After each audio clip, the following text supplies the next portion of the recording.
Muy buenas tardes a todas, a todos.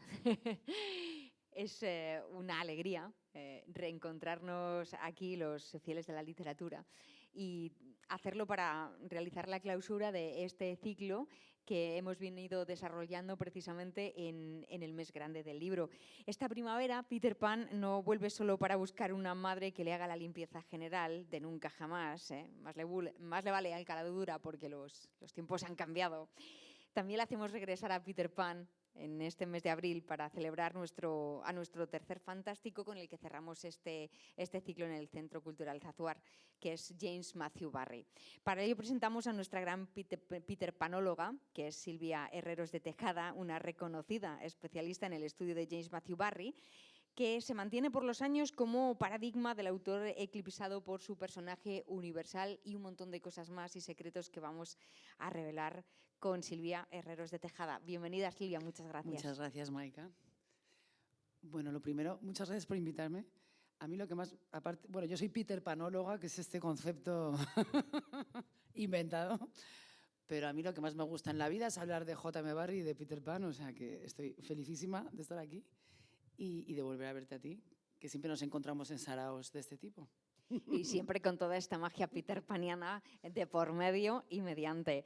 Dice siempre Silvia, y dice bien con el deje reivindicativo que nos hace gala, que muy poco se sabe y sabemos del escritor escocés en el fondo de James Matthew Barrie, porque ni siquiera existe aún una biografía en castellano. Yo no sé, Silvia, cuántas veces nos hemos venido reencontrando a lo largo de nuestra vida personal y profesional con esta misma reivindicación y no nos escucha nadie.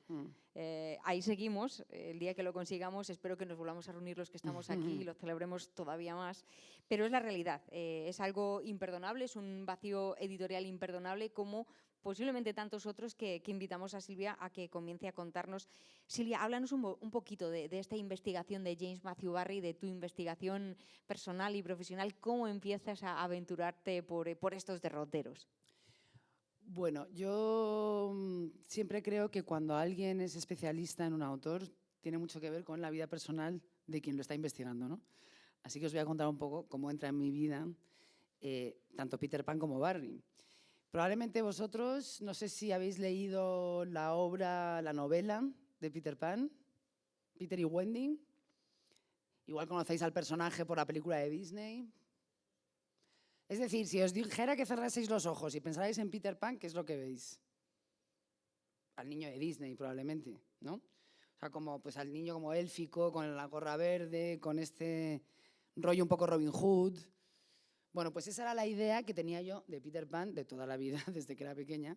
Sobre todo porque yo, en mi cuarto de niña, mi madre había colgado un póster, que es una estampa muy famosa de la película de Disney, en la que está Wendy con su vestido azul, así con su camisón, encima de una alfombra redonda, y está subido en la ventana, está subido Peter Pan y le está tendiendo la mano como para que ella se vaya con él. Quizá os suene, porque es como una imagen prototípica de la película de Disney. Y claro, yo crecí con este póster colgado en la pared, ¿no? Y a mí no me interesaba nada Peter Pan, ni me interesaba especialmente Wendy cuando yo era niña, ni cuando era adolescente, pero ahí estaba esa imagen. Y sí que recuerdo pensar de joven como, claro, esta es como la idea de este que viene a salvarte, ¿no? Es como un hombre que viene a salvarte, que tú estás en tu casa, en una realidad cotidiana, aburrida, gris, que es como la que se presenta al inicio de Peter Pan y la que se suele presentar en todas las novelas de aventuras en las que se escapa a un mundo paralelo, y de repente viene este ser mágico a salvarte del destino que nos espera a todos, ¿no? ¿Cuál es el destino que nos espera a todos? Pues, bueno, en el cuento se habla de el aburrimiento de la vida gris, de ir al colegio, de luego trabajar en una oficina, luego formar una familia, pero el destino que nos espera a todos es morirnos, ¿no?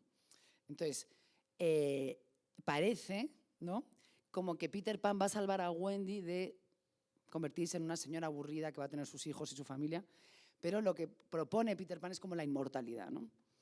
Entonces, claro, yo crecí con ese póster y no pensaba demasiado en esto, pensaba a veces, pero claro, estaba ahí todo el rato. Pero todo el mundo me dice, ¿debía gustarte mucho Peter Pan de niña? Y digo, pues no. El caso es que me fui a Edimburgo, de Erasmus, que sabéis que es esta beca maravillosa, y en Edimburgo por casualidad, a los que llegábamos de España nos obligaban a meternos en las asignaturas en las que había hueco, básicamente. No elegías tú las asignaturas, sino que había hueco en algunas. Y entonces a mí me metieron en una que se llamaba Burns, Barry y el Canon. Y pensé yo, con perdón, ¿qué cojones era esto? Pero lo tengo que hacer, pues nada. Entonces era Robert Burns, que es un poeta escocés, Barry, que era J.M. Barrie, el autor de Peter Pan, y el canon era el canon escocés, porque estos son dos autores escoceses que por algún motivo no estaban en los cánones literarios universales o más británicos, pero sí en el canon escocés como de regionalista, ¿no? Y total, que nada, pues tenía esa asignatura, entonces me tuve que leer toda la poesía de Robert Burns y toda la obra de J.M. Barrie. Y entonces leí la obra de teatro Peter Pan o El niño que no quería crecer.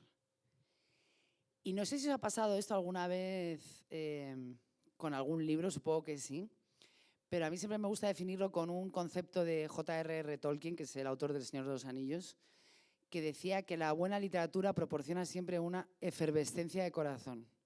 Y me encanta el término porque es muy físico, ¿no?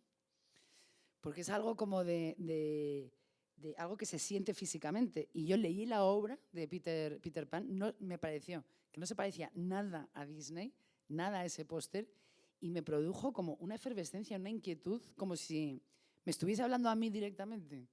Porque estaba hablando justo de un tema que luego me he dado cuenta que es el tema de mi vida, que es el tema de la eterna juventud, ¿no? O sea, como esta cosa de permanecer joven para siempre y esa lucha del ser humano desde la mitología para intentar alcanzar ese sueño, ¿no? Que tiene que ver con la inmortalidad, evidentemente. Total, que me voló la cabeza. Y a raíz de ahí, de leer la obra de teatro, pues ya después, bueno, pues hice un máster en literatura y me especialicé en fantasía de aventuras y luego ya concretamente en el autor de Peter Pan. Y decidí escribir mi tesis doctoral sobre el personaje. Y cuando estaba escribiendo la tesis doctoral, me enamoré también mucho, no solo ya del personaje, que era lo que yo conocía, ¿no? Sino del personaje de Barry. Porque en realidad Barry lo que hace en Peter Pan es contar un poco su vida de manera fantasiosa, ¿no? Es decir, está como volcando sus deseos. Y entonces en la tesis doctoral yo hice una parte que era sobre lo que se llama investigación generativa, que significa cómo surge en la mente de un autor un personaje tan arquetípico. Porque en concreto Peter Pan parece, voy a citar a Chesterton, que es un escritor de principios de siglo, Peter Pan es un personaje que parece que ha existido siempre, ¿no? Y Chesterton directamente decía, Peter Pan es nuestra aproximación más cercana a una leyenda, se compone de fragmentos de nuestros sueños olvidados y es como, nos sentimos como si todos lo hubiésemos escrito, ¿no? Es decir, como un personaje que siempre estuvo ahí. Y entonces a mí me fascinaba de cómo se le ocurre a un escritor, cómo teje un escritor un personaje, cómo lo forja, para que precisamente un personaje que representa la eterna juventud sea como tan eterno en el imaginario colectivo, ¿no? Y podría seguir sin que me preguntaras nada, pero voy a parar. Ya hemos puesto unas claves muy importantes, Silvia, sobre la mesa, así que voy a ir cazando una por una. Por orden. Eso, vamos a organizarnos un poquito. Claro, hay algo importante y es que este Peter Pan y Wendy es originalmente una obra de teatro. Sí. Y esto es importante, esto yo lo sé, lo voy a decir porque me lo contó ella. Tengo que decir, hay una parte muy importante de todo esto y es que hay un productor de esta obra que en un momento dado dice, hace el cambio, dice que hay que hacer un cambio. Y entonces, bueno, pero es que nace anteriormente, o sea, el personaje no nace directamente en una obra de teatro, nace en una novela anteriormente. Bueno, es que la forja del personaje es muy compleja, porque la primera vez que Barry escribe sobre Peter Pan es en un libro que se llama El pajarito blanco, donde Peter Pan es un bebé que tiene 7 días de edad y que vive en los jardines de Kensington en Londres. Entonces, en esta novela lo que sucede es que Barry hace como una mitología de creación, como lo de la cigüeña que trae a los bebés. Pues Barry se inventa que en los jardines de Kensington de Londres viven unos pájaros que son los que piden a los niños y niñas humanos, ¿no? Lo que pasa es que los bebés, antes de nacer como bebés, son pájaros. De manera que durante la primera semana de vida, los bebés todavía se acuerdan de cuando eran pájaros y se acuerdan de cuando podían volar. Entonces, lo que le pasa al bebé Peter Pan es que está en la cuna y escucha a su padre decir lo que le depara el futuro, que es crecer, ir al colegio, buscar un trabajo, ser un hombre honrado, trabajar en una oficina, tener hijos y luego morirse. Y el bebé Peter Pan dice, madre mía, ante esto prefiero 1000 veces volver a ser un pájaro y volar libre. Y entonces se escapa volando por la ventana, ¿no? Y Barry tiene esta frase preciosa que dice, claro, todavía no se la había olvidado, todavía tenía la fe pura que tienen los pájaros, ¿no? Y dice, y tener fe es tener alas. Y menciono este concepto de la fe infantil, porque es una constante en Barry, como que la fe infantil puede producir prodigios, ¿no? Que tiene mucho que ver con el concepto del asombro infantil que vamos perdiendo mientras envejecemos o nos envilecemos, ¿no? Ahí está Garfio y Peter Pan. Entonces Peter Pan es como el paradigma de la fe infantil, mientras que Garfio es el espejo deformado de aquello, ¿no? El caso es que Peter Pan se escapa volando porque todavía se acuerda de volar. Y se va a los jardines de Kensington, donde es muy feliz con los pájaros, hasta que un día se aburre y se arrepiente de haberse ido. Pero cuando vuelve a la ventana está forjada con barrotes de hierro y la madre está abrazando a otro niño. De manera que Peter Pan vuelve a los jardines de Kensington no porque no quiera crecer, sino porque la ventana está cerrada. Entonces no puede volver al mundo de los humanos, ¿no? Entonces, de ahí viene esta dicotomía del alma del personaje, que es, ¿quién es Peter Pan? ¿Es un niño que no puede crecer o que no quiere crecer? Entonces, bueno, eso ya está en este primer Peter Pan, que es El pajarito blanco. Y El pajarito blanco es una novela muy interesante. Hoy, si la leyerais, os parecería que se ha quedado súper antigua, porque además de los capítulos de Peter Pan, habla sobre un hombre soltero y melancólico, que es un alter ego de Barry, que se hace amigo de un niño en un parque y le cuenta al niño que él tenía un hijo que murió para justificar una serie de regalos que le hacía al niño. Es decir, es una novela muy extraña y parte de lo que hace Barry con este niño es contarle los cuentos de Peter Pan, ¿no? Y en esta novela hay ya una reflexión sobre la eterna juventud y sobre la inmortalidad y cómo se puede conseguir la inmortalidad desde distintos lugares, ¿no? Entonces, por un lado está Peter Pan, que es un ser mágico, sobrenatural, de manera que puede permanecer eternamente joven. Luego están las personas que transitan la vida normalmente y luego está la gente que escribe o la gente que tiene hijos, que es otra manera de alcanzar la inmortalidad, ¿no? Entonces, bueno, ya en esa novela, que como digo, es extraña, es sentimental, se está barajando todo este concepto de eterna juventud, inmortalidad, cómo podemos ser inmortales y cómo crear el arquetipo de la eterna juventud. De hecho, esta novela, en la crítica, se dijo que era una novela excesivamente sentimental, pero muy delicada. Y a partir de esa novela se acuñó un adjetivo que es barriesque, por el apellido del autor, ¿no? Que significaba cuando algo es sentimental, que no llega a ser excesivamente sentimental, pero que está ahí en un punto delicado. Fíjate, yo creo que lo subraya mucho una sensación que yo creo que incluso viene literalmente en esas páginas, que en un momento dado como que te vienen a indicar que todos los seres humanos podríamos volar, dejamos de hacerlo en el momento que nos planteamos que esto pueda no ser posible. Claro, eso es. Entonces, es esa sensación, como tú bien dices, que además no sabía yo que había un término para ello, que es tan extraña, ¿no? Es entre desasosegante, sentimental, y parece ser, creo recordar que hay un productor, el de teatro, ¿no? Sí. Que prefiere quedarse con el con niño. El concepto de no querer crecer. Porque esto que os estoy contando, luego Barry escribe la obra de teatro y su título originario, el primero que piensa, es Peter Pan o el niño que odiaba a las madres. ¿Por qué? Porque Peter Pan, a raíz de que su madre puso los barrotes en la ventana y abraza a otro niño, a partir de ahí odia a las madres y le parecen unos seres despreciables, que abandonan, etc. Pero por otro lado, anhela muchísimo la figura de la madre. Como sabéis, cuando Wendy llega a Nunca Jamás, lo que quieren todos los niños perdidos y el propio Peter Pan de ella es que sea su madre, que es como la obsesión de esta gente que está ahí en esa isla, ¿no? Entonces, el primer título era Peter Pan o el niño que odiaba a las madres, que se acabó descartando.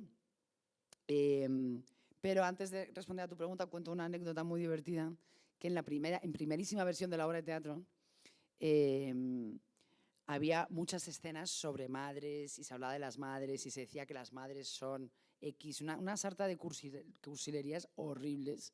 Está en la primera versión, que la leyó un autor de la época que se llama George Bernard Shaw y dijo, ay Dios mío, que vuelva Herodes. O sea, porque decía que era insoportablemente cursi, como una cosa como demasiado... Total, que lo del niño que odiaba a las madres se descartó. Y entonces Barry vino con la idea de Peter Pan o el niño que no podía crecer. Y el productor, que era un americano que se llama Charles Frohman, le dijo, oh, mira, Barry, un niño que no puede crecer es un poco siniestro. Porque, ¿por qué no crece ese niño, no? ¿Por qué no puede crecer? Un niño que no puede crecer es porque ha muerto de niño, en realidad, ¿no? Es decir, ocupa ahí una cosa muy siniestra. Entonces, ¿por qué no lo cambiamos a que no quiere crecer? De manera que lo que parece una tragedia se convierte como en un acto de voluntad del personaje, ¿no? Entonces, pensadlo vosotros mismos, de Peter Pan o el niño que no podía crecer, o Peter Pan o el niño que no quería crecer, de repente le da una luz al personaje que es como, en vez de ser una tragedia, es un triunfo, es un acto de rebeldía. Y de hecho, todo el éxito de Peter Pan posterior procede en gran parte del hecho de no querer crecer, porque nadie quiere crecer. Luego en psicología se habla siempre pues, de los duelos del adolescente, ¿no? O sea, nadie quiere crecer, nadie quiere convertirse en adulto, nadie quiere adquirir responsabilidades. Todos preferiríamos vivir en la despreocupación de la infancia, ¿no? Entonces, fíjate qué tío el productor, ¿eh? Qué visión, porque solamente ese cambio, ¿no? Como que ese giro le da como una concepción completamente distinta. De alguna manera, ¿tú crees que cambia el estatus heroico que podía tener el personaje a casi un poco antiheroico? Porque nos encontramos con un personaje egoísta y arrogante, ¿no? Es un cambio radical. Es un cambio radical. Lo que pasa que es verdad, o sea, es un cambio radical y de hecho Disney se queda con esa parte del cambio radical pues eso, de más la arrogancia. Bueno, los niños pequeños son egoístas y son arrogantes y se creen el centro del universo, ¿no? Pues Peter Pan tiene esas características, pero resulta un poco cretino también. Es decir, tiene ahí un punto, pero ciertamente es más heroico. Luego ha habido un montón de versiones de Peter Pan donde se suaviza este lado más cretino, pero claro, es mucho más heroico decidir, no quiero crecer, me quedo a vivir en Nunca Jamás, y todos vosotros que crecéis y envejecéis y morís, sois unos fracasados. Porque el que permanece aquí para siempre soy yo, ¿no? Entonces, bueno, claro, eso le convierte ya casi como en un personaje mitológico. Eso es lo que hacían los dioses, ¿no? Burlarse de los humanos. Es decir... Hay una parte, además, que no aparece en Disney, que yo no sé si habéis tenido oportunidad de leer lo que es la novela de James Matthew Barrie, en la que en un momento dado... Si la leéis, esta es la edición buena, la de Penguin, que es la que he hecho yo. Tomamos buena nota porque además es complicado esto de encontrar buenas ediciones. Y en un momento dado, Peter Pan, cuando vuelve a por Wendy ha envejecido y no vuelve a por Wendy. Viene a por la hija de Wendy, a por Jane. Bueno, él originalmente viene a por Wendy porque no se acuerda de que Wendy ha crecido. O sea... Pero da el giro, ¿no? ¿Perdona? Da el giro para buscar a Jane. Sí, lo que hace es que se gira para buscar a Jane. Bueno, claro, porque luego hay algo trágico en el hecho de que él se queda en Nunca Jamás y tanto Wendy como los chicos perdidos vuelven al mundo real, que al final lo que entraña es una terrible soledad, ¿no? Porque además Garfio muere. O sea, ni siquiera sigue Garfio. que es como su gran rival. Entonces hay un momento al final de la novela, que no estaba en la obra de teatro este momento, en el que Peter, como estaba contando Maika, vuelve a por Wendy y Wendy ya se ha convertido en una mujer, ¿no? Y entonces hay un momento precioso porque el narrador de la novela dice, y entonces apareció una tragedia, ¿no? Y es que aparece Peter niño y se encuentra con Wendy adulta. Y Wendy tiene una cosa preciosa en la que yo pienso muchísimo y que seguro que todas y todos nos pasa, que de repente tiene un amago que dice, mujer, mujer, suéltame. ¿No? Como, no quiero ser una mujer ahora, no quiero ser madre de esta niña, querría ser esa niña que se fue en su momento a nunca jamás, ¿no? Y entonces se aparta de la luz para que Peter no la vea como adulta, le da como vergüenza ser adulta. Que a mí me parece una cosa, una profundidad. Yo empecé a estudiar a Peter Pan cuando era bastante más joven que ahora, cuando tenía igual 25 años. O sea que llevo muchos años estudiándole y es muy interesante cómo cambia la concepción del personaje según uno va envejeciendo, ¿no? Porque ese momento de que ella piensa, mujer, mujer, suéltame, y se esconde de la luz para que él no la vea adulta porque le da vergüenza ser adulta, me parece una profundidad y una complejidad. O sea, como de explicar también, bueno, pues esos enigmas que tenemos todos y cada uno de nosotros sobre el tiempo, ¿no? Y los ciclos de la vida y tal. Que claro, ya se aparta, pero al final le dice, Peter, no lo pude evitar, tuve que crecer. Y entonces él dice, bueno, no pasa nada, ahí hay una niña, ¿no? En la cama. ¿Quién es? ¿Es tu hija? Pues me la llevo a ella. Entonces se va con Jane y se repite el ciclo, como que Peter vendrá, ¿no? Generación tras generación, a llevarse a los niños que son puros e inocentes y que mantienen la fe infantil de creer que se puede ir volando a nunca jamás, ¿no?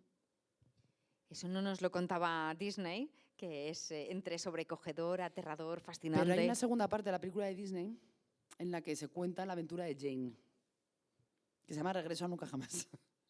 Que es mejor, que a mí me gusta más. De todas estas adaptaciones cinematográficas, ¿qué es lo que más te gusta? ¿Tú crees que son oportunas, que nos han desviado demasiado del mito? ¿Cómo te relacionas tú a nivel también como profesional y estudiosa e investigadora con estas, bueno, pues no sé, adaptaciones, a veces perversiones de la cultura popular? Bueno, pues yo hay dos películas como que son las que conoce en general el gran público, que es Peter Pan de Disney, como ya he mencionado, y luego hay otra película que es sobre Barry, sobre el autor, que se llama Descubriendo nunca jamás, y que la ponen en televisión todo el rato, quizás la hayáis visto. Es el protagonista es Johnny Depp y ella es Kate Winslet, y es la historia de Barry con unos niños que conoció, y que voy a contar un poco esa historia también, y luego hablo un poco de la película. Entonces, esta es una película que es un biopic, ¿no? Una biografía muy edulcorada sobre la historia de Barry, porque la gestación de lo que os decía antes de la investigación generativa mía, de ver cómo se crea en la mente del autor este personaje, tiene que ver con dos factores principales. Uno es que cuando Barry era un niño de 7 años, su hermano David, que tenía 13, murió en un accidente de patinaje sobre hielo.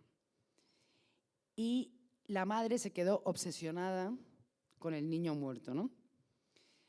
Entonces Barry, para llamar la atención de su madre, se disfrazaba con la ropa del hermano muerto y le decía, soy él, ¿no? O sea, bueno, que tenía ahí esa cosa. Y luego se dio cuenta que es que hay algunos niños que no crecen nunca, como era el caso de su hermano, ¿no? Entonces, hay una entrada en uno de sus diarios, en uno de los diarios de Barry, que dice, cuando yo era un hombre, él seguía siendo un niño de 13 años. Y claro, esto es espeluznante, ¿no? Porque esta semilla del personaje se crea en Barry cuando es un niño pequeño. Entonces, eso ya lo tiene ahí. O sea, un hermano muerto en la infancia. Y además, la madre era una gran cuentacuentos, la madre de Barry, no sabía leer, se llama Margaret Ogilvy, pero le contaba todo el rato a Barry leyendas celtas, mitología celta. Y en la mitología celta hay muchos mundos féricos, de hadas, ¿no? Y todo el rato se justificaba la muerte infantil como que había venido un hada y se había llevado al bebé. Bueno, había como muchas historias de este tipo, ¿no? Entonces estaban estas hadas, ¿no?, que venían y robaban niños. Entonces, ¿qué es Peter Pan más que una especie de hada que viene por la ventana y se lleva a Wendy y sus hermanos, ¿no? O sea, que está la muerte del hermano, está la mitología celta y luego está la historia que se encuentra en esta película, Descubrido Nunca Jamás, que es que Barry solía pasear por estos jardines de Kensington con su perro, que se llama Porthos, y él era un hombre de aspecto aniñado, era un hombre que él mismo pensaba que no... De hecho, tú ves fotos de Barry rodeado de alumnos en la universidad cuando tienen como 18 años y la mayoría de la gente que está ahí parecen hombres jóvenes y él parece que tiene 12. O sea, es decir, tenía un aspecto muy aniñado.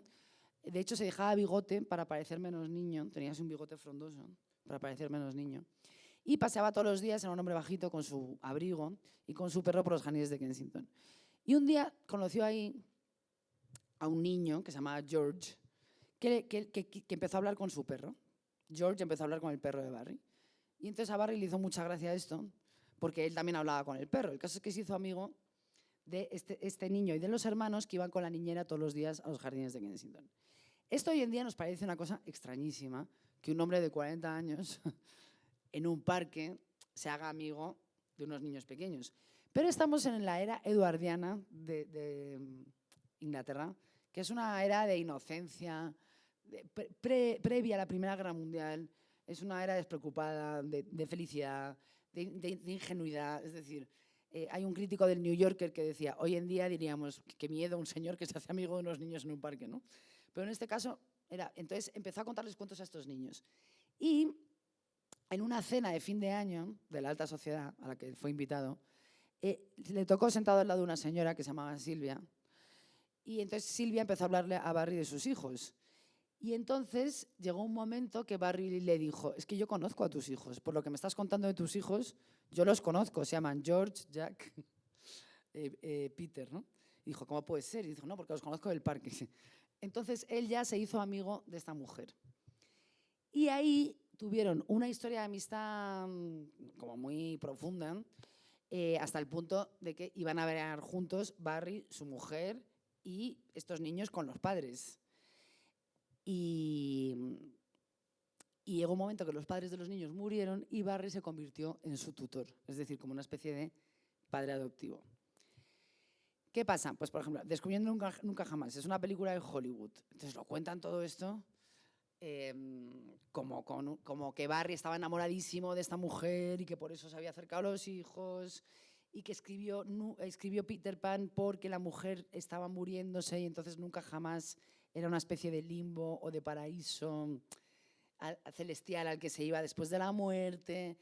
Bueno, lo convierten en algo muy cursilón, bueno, barriés, que en sí mismo, pero en una película de Hollywood, porque luego la historia de Barry con los niños fue bastante trágica.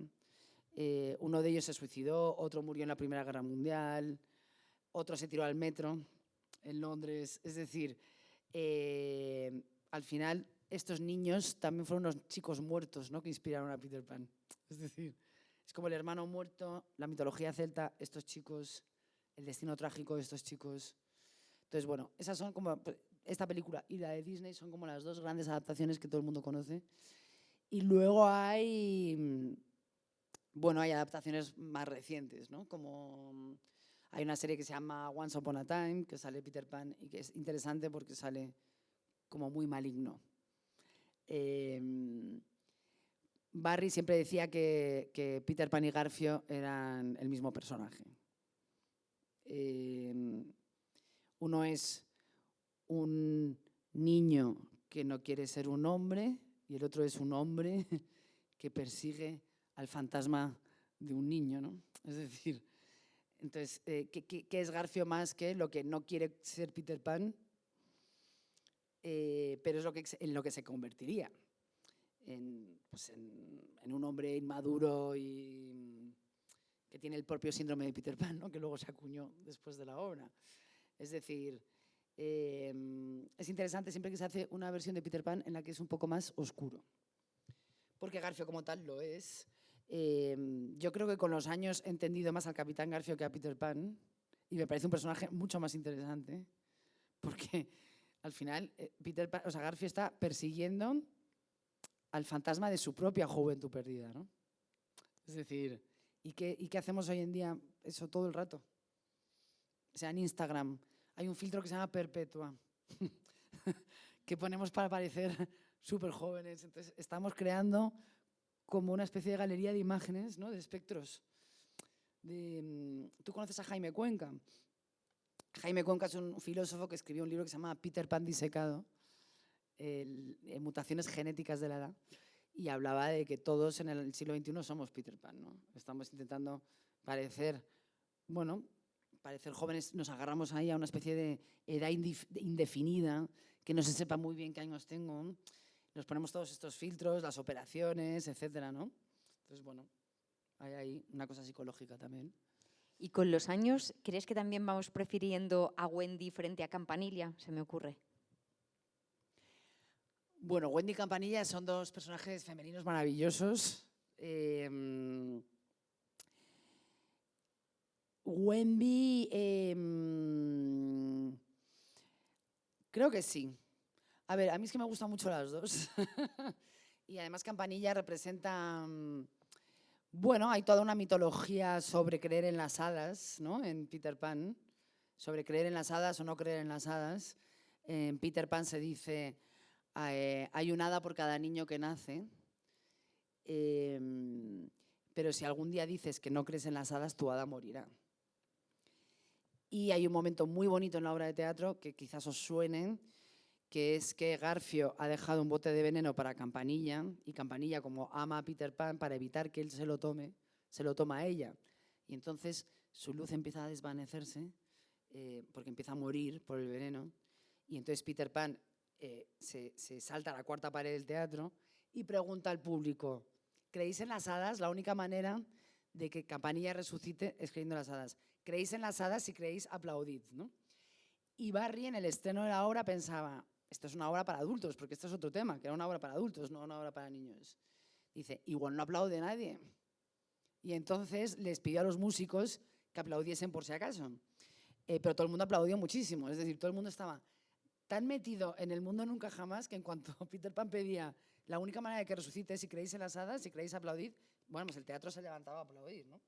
Entonces hay toda una mitología de creer en las hadas que luego se recoge en mi película favorita de Peter Pan, que se llama Peter Pan, la gran aventura, de P.J. Hogan, que es una película del 2006, donde hay un momento súper épico donde se grita lo de yo creo en las hadas, yo creo, sí creo, y hay como todo un... Y ese es como el epítome de la fe infantil de la que hablaba antes, ¿no? Como la fe infantil es capaz de producir prodigios como resucitar a una hada. Entonces, claro, eso a mí me parece algo tan literario, por un lado, ¿no? y tan cercano a la mitología. Y por otro lado, habla también de un tema que es fundamental en Barry, que es el mundo de la imaginación. ¿Qué es verdad y qué es mentira? Es decir, ¿qué es ficción y qué es realidad? ¿Es más verdadera la realidad que la imaginación? Bueno, la conclusión de Barry es que la imaginación y la realidad están al mismo nivel porque son igual de verdaderas. Es decir, lo que uno vive en su imaginación es igual de verdadero que lo que uno vive en la vida real, ¿no? Entonces me parece que Campanilla es como una metáfora tan preciosa de eso, ¿no? Como de, pues claro que creo en las hadas. Es decir, entonces por eso Campanilla me encanta. Pero Campanilla en la obra es una mujer un poco perversa y celosa y le tiene una tirria a Wendy tremenda porque a Peter Pan le gusta más Wendy. Es decir, hay una especie de tensión sexual que es muy divertida, por llamarla sexual, erótico, sexual, bueno, como un poco infantil también, ¿no? Pero Campanilla está enamorada de Peter Pan y Wendy está enamorada de Peter Pan y Tigridia, que es la chica india que está en la isla, también está enamorada de Peter Pan. Entonces hay como una lucha entre las tres para ver con quién se va Peter Pan, pero Peter Pan es muy inmaduro, no se da cuenta de esto, pero Campanilla intenta matar a Wendy varias veces. Pero bueno, es maravillosa Campanilla, ¿no? Como el concepto de hada. Y luego Wendy, pues es que representa, es muy interesante, porque representa, claro, representa a la mujer constreñida, victoriana, los roles que supuestamente teníamos que tener las mujeres, y escaparse con Peter Pan es decir, igual puedo ser libre. Igual no tengo que ser el ángel del hogar victoriano que se espera de mí, ¿no? Entonces, bueno, tiene ahí también como se postula de una manera también femenina, feminista en ese momento, como de, bueno, pues no tengo por qué seguir a rajatabla lo que se espera de mí. Con lo cual, luego ya vuelve, ¿no? Pero bueno, Wendy tiene este ímpetu, que bueno, que también está muy bien. Así que nos gustan las dos. Claro que la verdadera protagonista de Peter Pan es Wendy, cosa que tampoco se piensa nunca, pero estructuralmente la historia empieza con Wendy. Entonces tú estás con Wendy en el mundo real y viene este ser mágico a por Wendy, y la que digamos que vive el viaje de la heroína, el viaje del aprendizaje, la que tiene un viaje tanto físico como espiritual y que vuelve al mundo real con una lección aprendida, es Wendy.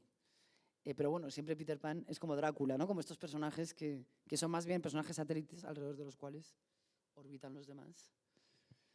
Pero vamos que... No sé si a veces te parece, Silvia, que hacemos interpretaciones y reinterpretaciones por encima de nuestras posibilidades. Así todo el rato. Porque también está la teoría de que Peter Pan podría ser un vampiro, por esto de que acude por las noches. En la película de Disney se le ilumina la dentadura, además. Sí. No sé, hay cosas como muy enloquecidas. Bueno, pero sí, también hay un montón de interpretaciones de que Peter Pan en realidad es un niño muerto. Porque si tú lees la obra, se dice de él que es intangible como un fantasma, las comidas son todas de mentira, son imaginarias, viven en una casa subterránea que se parece como a los túmulos funerarios, ¿no? Como de la mitología. Nunca jamás es un lugar donde no existe el hambre, no existe la enfermedad. Bueno, que es como esas ideas bíblicas casi del paraíso, ¿no? Y además la vestimenta original de la que habla Barry es como funeraria, porque lleva como unas telarañas, unas hojas otoñales. Entonces hay millones de teorías de que Peter Pan es un niño muerto. Y de hecho en El pajarito blanco se habla del bebé este que os he mencionado antes como enterrador. O sea, como que a veces los niños se caen de los carritos porque las niñeras no los están cuidando. Y entonces, si Peter Pan los encuentra demasiado tarde, están muertos y él los entierra. Se dice esto así, tal cual, ¿no? Entonces, bueno, la interpretación es maravillosa.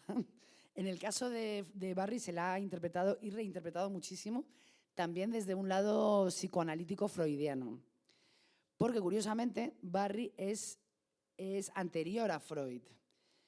Pero todas las teorías de Freud y el complejo de Edipo y esta obsesión por la madre se aplican muy bien a Peter Pan, ¿no? Entonces, bueno, y luego se ha acuñado el síndrome de Peter Pan, se ha dicho eso, pues que Peter Pan es un vampiro, en fin, hay un montón de... Incluso yo he leído una novela romántica de mujeres que se vuelven locas cuando Peter Pan las deja de vuelta y que se vuelven locas literalmente. Entonces empiezan a medicarse para ver si con la medicación, una movida rarísima, vuelven a nunca jamás a estar con su amor, que es Peter Pan. O sea, es decir, es un personaje que como que se abre a miles de interpretaciones y que a mí me parece bonito porque lo que decía Chesterton, esto de es como si todos lo hubiésemos escrito. Yo misma he escrito versiones de Peter Pan, he escrito bueno, yo escribí este libro que es como, se llama Todos crecen menos Peter, la creación del mito de Peter Pan por J.M. Barrie, que cuenta un poco cómo se le ocurre a Barrie toda la historia de Peter Pan. Y luego escribí esta novela que se llama La mano izquierda de Peter Pan, en la que hablo de un profesor que investiga a Peter Pan y luego hay otra trama sobre Barrie con una secretaria. Es decir, que yo misma he reescrito a Peter Pan, he hecho 2 obras de teatro sobre Peter Pan. Bueno, es que yo ya me he rendido a admitir que estoy obsesionada con Peter Pan porque casi todo lo que he hecho tiene que ver con Peter Pan. Ahora estoy escribiendo un libro de no ficción que se llama Juvencolía, de melancolía por la juventud. Y es otra vez lo mismo, ¿no? Es decir, yo me doy cuenta como que escribo el mismo libro todo el rato, de distintas maneras. Pero bueno, es que es un personaje muy, muy reinterpretable. Esto que decías del vampiro, pues hay una novela gótica maravillosa que se llama El ladrón de niños, y es un vampiro que directamente secuestra a niños. Es decir, y luego hay una película que se llama Jóvenes ocultos, que está también basada en Peter Pan, que es una película mítica de los 80, ¿no? Que el protagonista es este hombre, Kiefer Sutherland. Bueno, o sea, que sí, que es muy interpretable, pero bueno, por eso, porque tiene como esta cosa increíble de ser un arquetipo que pertenece al inconsciente colectivo. Es decir, todo el mundo sabe quién es Peter Pan, pero nadie sabe quién es J.M. Barrie, que es la primera frase del libro este. Pero los niños pequeños saben quién es Peter Pan desde muy pequeños. Es decir, es un personaje que está incrustado a nuestro inconsciente colectivo porque es un personaje que ostenta en sí mismo la gran preocupación del ser humano, que es el tiempo, el paso del tiempo, ¿no? Y lo que el tiempo nos hace a las personas. O sea, bueno. Estamos ya en la recta final de nuestra actividad. Que me ha quedado bonito este final, ¿eh? Maravilloso, casi estamos por echar la cortinilla. Nos sigue sorprendiendo tal vez un poquito la parte más oscura, seguramente, ¿no?, de Peter Pan, que parece que estamos más familiarizados tal vez, ¿no?, con ese personaje más de Disney, más edulcorado, pues es arrogante pero nos cae simpaticón en el fondo. Sí. Pero sin embargo tal vez yo creo que incluso a mí misma cuando Silvia lo vuelve a contar me sigue sobrecogiendo y hay alguna fibra por ahí que resuena dentro de mí, ¿no?, con esas lecturas un poco más sombrías. ¿A ti te sucede lo mismo, Silvia, en estas relecturas, estas investigaciones que vuelves a hacer? ¿O esto va por fases? Es decir, en algún momento dado te apetece más investigar alguna faceta. ¿Cómo es esta actualización que haces tú de tus investigaciones? Bueno, pues mira, yo me voy el lunes a Estados Unidos a una biblioteca que está en la Universidad de Yale, que es donde están los manuscritos originales del autor. Y ya he estado ahí otras 2 veces. Y es una cosa brutal, porque están todos los manuscritos de este hombre, o sea, todo lo que escribió, más, por ejemplo, los libros de texto que utilizaba cuando era niño, todas sus fotografías, sus cartas. Bueno, esto de la investigación a veces es muy fantasmagórico, ¿no? Había un filósofo que se llama Walter Benjamin que hablaba del aura de los objetos. Entonces, como ir allí, ¿no? Entonces, bueno, el caso es que yo el lunes voy y últimamente, por ejemplo, estaba investigando más la infancia de Barrie. Y he estado mirando sus libros de texto la última vez que estuve, ¿no? Y sus cuadernos del colegio. Entonces, me emocionó mucho, por ejemplo, ver un cuaderno de griego donde él practicaba firmas de escritor, ¿no? Entonces ponía JB, JMB, James Matthew Barrie.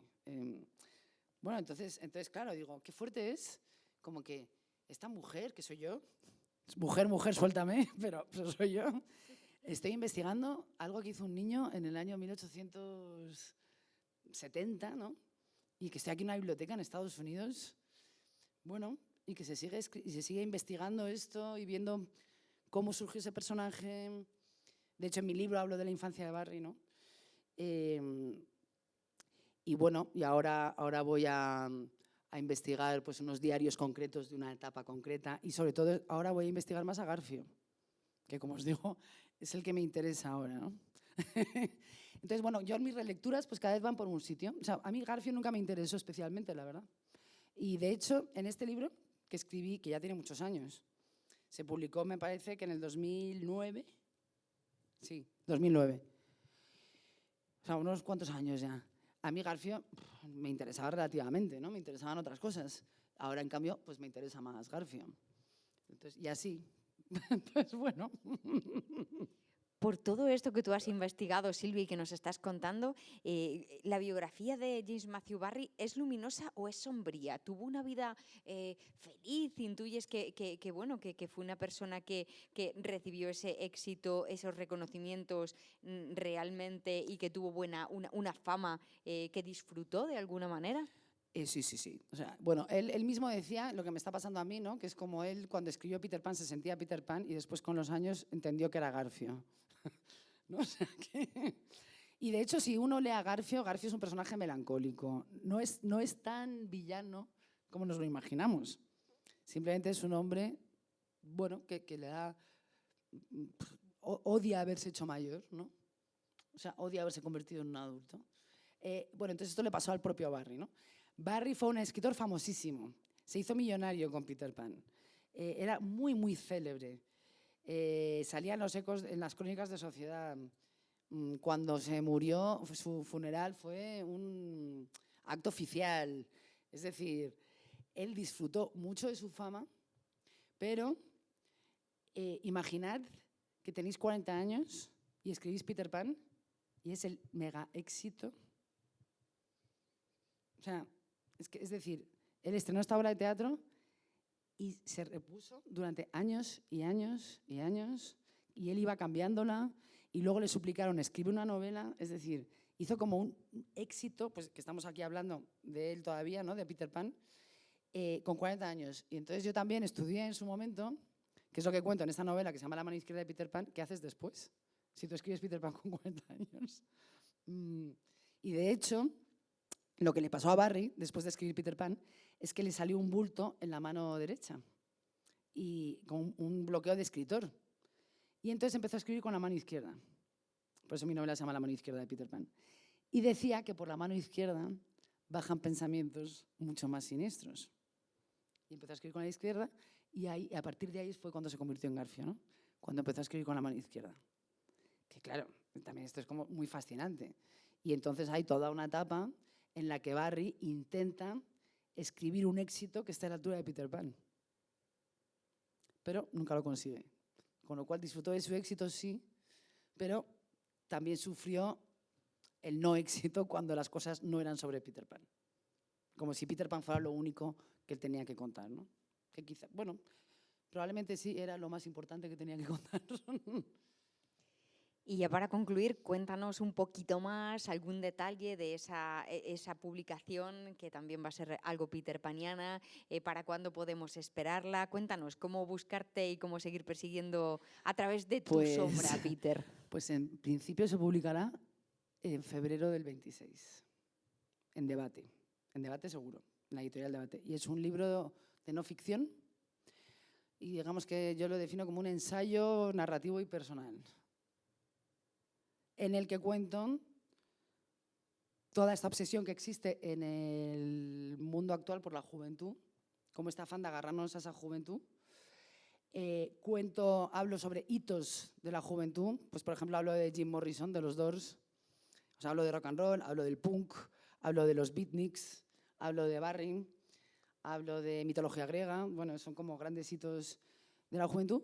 Y luego hay una línea más personal sobre un cáncer que yo he vivido recientemente y en el que me amputaron un pecho, con lo cual me convertí en Garfio de verdad, ¿no?